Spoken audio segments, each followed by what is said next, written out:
নমস্কার প্রিয় ছাত্রছাত্রী, West Bengal state university BA minor core paper second semester political সায়েন্সের সাজেশন দিচ্ছি 2025 সেশনের জন্য। ভালোভাবে পড়বে, এখান থেকে তোমরা অবশ্যই কমন পাবে। আরেকটা বিষয়, এর সমস্ত যে কোশ্চেনগুলো দেওয়া আছে প্রতিটা প্রশ্নের উত্তর তোমাদের দিয়ে দেওয়া হচ্ছে। লিঙ্ক ডেসক্রিপশনে রয়েছে, পিডিএফ পাসওয়ার্ড ভিডিওর মাঝে বলে দেওয়া হবে। তো প্রথমে আমরা ইউনিট 1 থেকে মান 5-এর জন্য পড়ব।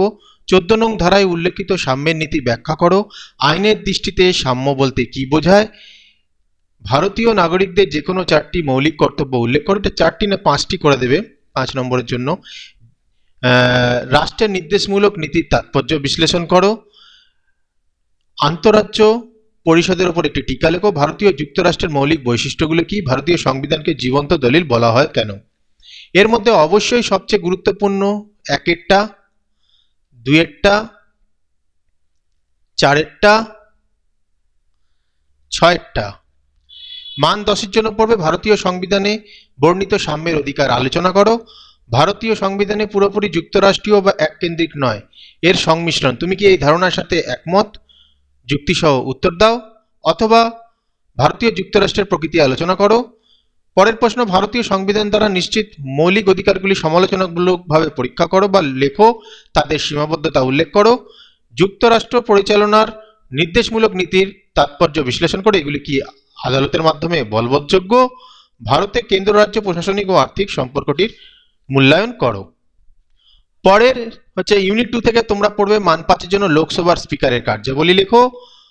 356 নং ধারাটির মূল্যায়ন করো বা এ সম্বন্ধে টিকা লেখো। রাষ্ট্রপতি শাসন বলতে কি বোঝো? জরুরি অবস্থা বলতে কি বোঝো? বিচার বিভাগীয় পর্যালোচনা কি? ভারতের প্রধানমন্ত্রী ও রাষ্ট্রপতির মধ্যে সম্পর্ক আলোচনা করো। রাজ্যসভার গঠন সম্পর্কে একটি টিকা লেখো। ভারতের রাষ্ট্রপতি হিসাবে নির্বাচিত হওয়ার জন্য কি কি যোগ্যতা প্রয়োজন? ভারতের উপরাষ্ট্রপতির কাজ উল্লেখ করো। মন্ত্রী পরিষদের যৌথ দায়বদ্ধতা উল্লেখ করো। হাইকোর্টের বিচারপতির কার্যাবলী লেখো। এখানে একটা জিনিস বলে রাখি, অনেকগুলো কোশ্চেন হলেও যেভাবে তোমাদের নোটস দেওয়া হয়েছে মুখস্থ করা কোনো ব্যাপার না। সবচেয়ে গুরুত্বপূর্ণ প্রশ্ন এখানে 11টা, 9-টা,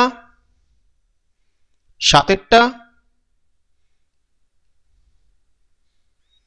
4-টা, 3, 2 এবং 1, এগুলো ভালো করে পড়বে। মান 10-এর জন্য পড়বে ভারতের প্রধানমন্ত্রীর ক্ষমতা ও কার্যাবলী, ভেরি ভেরি ইম্পর্টেন্ট। ভারতের রাষ্ট্রপতির জরুরি অবস্থা সংক্রান্ত ক্ষমতা আলোচনা করে, এই বছরের জন্য খুবই গুরুত্বপূর্ণ। ভারতের সুপ্রিম কোর্টের গঠন ও কার্যাবলী আলোচনা করো, খুবই গুরুত্বপূর্ণ। বিচার বিভাগীয় সক্রিয়তার পরিপ্রেক্ষিতে ভারতীয় সুপ্রিম কোর্টের ভূমিকা আলোচনা করো। অঙ্গরাজ্যের মুখ্যমন্ত্রীর ক্ষমতা ও পদমর্যাদা আলোচনা করো, খুবই গুরুত্বপূর্ণ।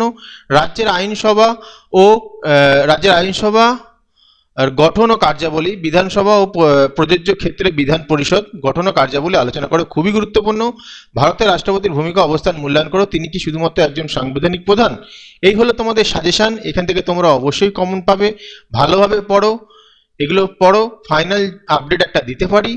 আর এই প্রশ্ন নোটস আমি তোমাদের আগেই বলেছি, এই নোটস তোমাদের দিয়ে দেওয়া হচ্ছে লিঙ্ক ডেসক্রিপশনে। পিডিএফ পাসওয়ার্ড তো ভিডিওর মাঝে দেখিয়ে দেওয়া হয়েছে, সেই পাসওয়ার্ড দিয়ে তোমরা এই নোটস ডাউনলোড করে নিও।